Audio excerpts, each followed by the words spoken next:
Why is the sky dark at night? You might think the answer is obvious. The sun isn't up.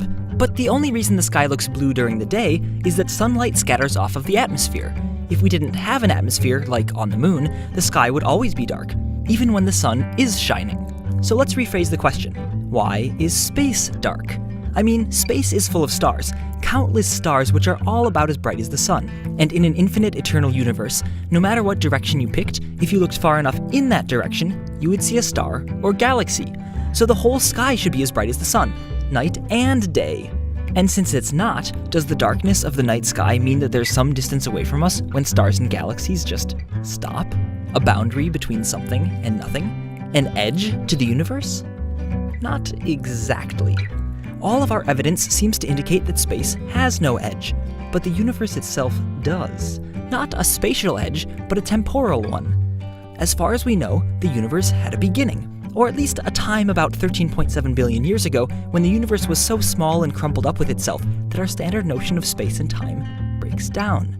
And since only a finite amount of time has passed since this so-called beginning, that means that some of the stars necessary to fill up the brightness in every direction are so far away that light from them plain hasn't had time to reach us yet. It's as if the universe were a big thunderstorm, and we're still waiting to hear the thunder from the really distant stars. But wait, it's better than that. Since light takes time to travel across the universe, when we point our telescopes at something really far away, we're actually seeing that part of the universe as it was when the light was emitted. So when we look at 13.5 billion-year-old light, it's not that we don't see stars just because the light from them hasn't gotten to us yet. We don't see any stars because we're getting a peek at the universe before any stars had formed. A starless universe. Now that sounds to me like a pretty good reason why we look up and see a dark night sky. But it's not. I mean, it is true that we can find points in the sky where there aren't any stars by looking past the earliest stars and thus farther back in time. But even when we point our telescopes past the earliest stars, we still see light. Not starlight, but the light left over from the Big Bang. We detect this cosmic background radiation coming more or less evenly from all directions, forming a background beyond the stars.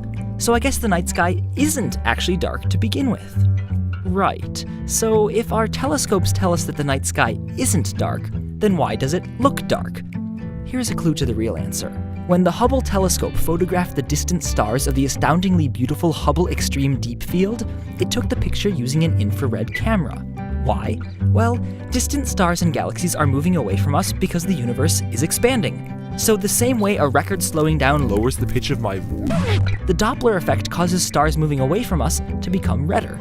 And the farther away they are, the faster they move away from us and the redder they become, until they become infrared. And then we can't see them anymore, at least not with our human eyes. And that's why the night sky appears dark.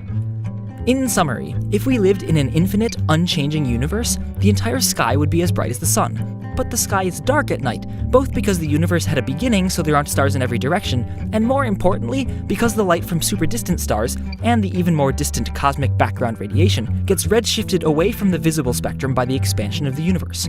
So we just plain can't see it. Finally, we've shed some light on why the night sky is dark, and why it isn't.